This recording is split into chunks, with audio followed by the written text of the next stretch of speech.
안녕하세요. 비전공자를 위한 이해할 수 있는 IT 지식의 저자 최원영이라고 합니다. 원래 사람들의 손목을 가지고 경쟁하는 회사들은 보통은 시계 회사나 혹은 액세서리 회사들, 이제는 시대가 계속 변해서 IT 회사들이 사람들의 손목을 가지고 경쟁하는 업계로 들어와 버렸어요. 지금은 이제 시계 점유율 1위가 이제 애플이라고 하고 있죠. 요즘에는 IT가 계속 상어처럼 물어뜯는, 우리는 그런 세상에 살아가고 있는 것 같아요. 결국 우리가 뭐 맥도날드를 가거나 다른 커피숍을 가도 원래는 사람 대 사람으로 주문을 하던 게 이제 키오스크로 주문을 하게 됐죠. 이런 변화가 20년 만에 일어났거든요. 그럼 앞으로 20년에는 정말 어떤 일이 벌어질지 다들 몰라요. 어떤 사람들은 드론이라 그러고, 어떤 사람들은 블록체인이라 그러고, 어떤 사람들은 AI라 그러고. 분명한 건 지금보다도 더 빠르게, 20년의 변화가 있었던 것보다 훨씬 더 빠르게 어떤 변화들이 굉장히 많이 일어날 거다. 이거는 누구도 부정할 수 없는 사실인 것 같습니다. 세상의 변화를 주도해 온 거는 결국 전문가들이잖아요. 어떤 전문 지식을 깊게 아는 사람들이 이 세상의 변화를 계속 주도해 왔는데, 비전공자인 입장에서 바라봤었을 때에는 이 지식들이 도대체 무슨 말인지 못 알아듣겠는 그런 세상에 살고 있는 것 같아요. IT는 이제 전문가들의 소유가 아닌 세상이 되어버렸어요. 이제는 초등학교, 중학교, 고등학교로 들어가도 파이썬, 코딩 뭐 워낙 열풍이죠. 안 배우시는 분들도 이런 생각이 들 거예요. 이거 내가 배우지 않으면 뒤처지는 건가? 다양한 사람들이 다양한 이야기를 했지만 결국에 맥락은 다 똑같은 것 같아요. 융합이죠. 그리고 통섭이에요. 전혀 이 분야는 IT랑 상관없는 분야인데 그 분야를 IT랑 결합시켜서 막 대박을 내고, 그러니까 뭐 예를 들면 금융도 그렇고, 그리고 뭐 의료도 마찬가지인 것 같아요. 그러면 이 시대의 문제점은 대부분에 있는 지식들이 다 IT 전문가들을 위한 지식, 이미 공부를 한 사람들을 위한 지식, 이게 거의 대부분인 것 같아요.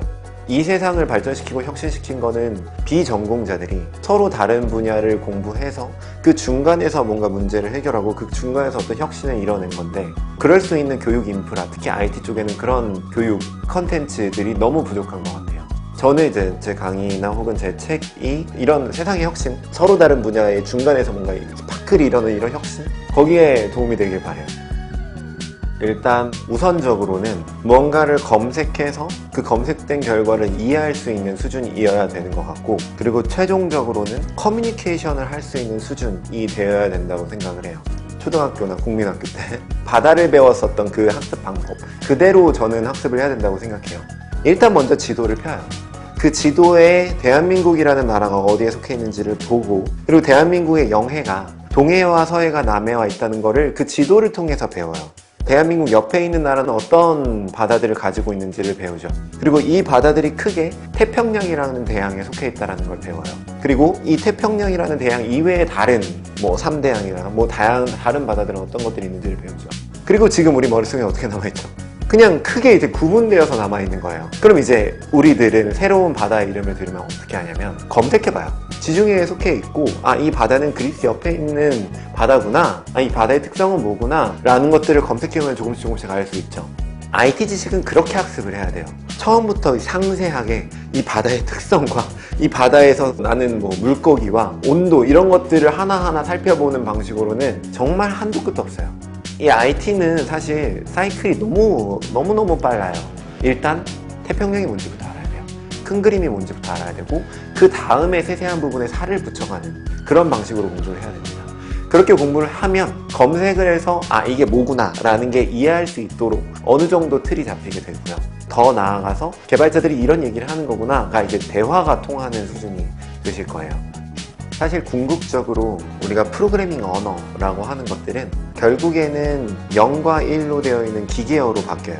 0과 1로 하지 말자. 인간한테 편한, 인간의 언어로 만들어진 그런 언어를 만들어낸 거예요. 그게 프로그래밍 언어예요. 문제는 뭐냐면 왜 이렇게 많냐는 거죠. 생각하는 방법론들이 또 다르니까 사람들마다 다 다르게 만들어 놓은 거예요. 이런 수많은 언어들을 구분하는 기준이 하나가 있다면 이 0과 1에 가까우냐, 즉 인간이 쓰기 쉬우냐, 컴퓨터한테 편하냐, 이거거든요. 컴퓨터한테 편하려면 컴퓨터가 어떻게 일을 해야 되는지를 꼼꼼하게 다 적어주는 게 좋아요. 굉장히 복잡하고 전문적인 무언가 학습을 깊게 해야 되고, 그 깊게 한 학습을 통해서 코딩을 해야 돼요. 그런 언어들을 이제 저수준의 언어라고 하거든요. 장점은 뭐냐면 컴퓨터 사양이 후져도 돌아가요.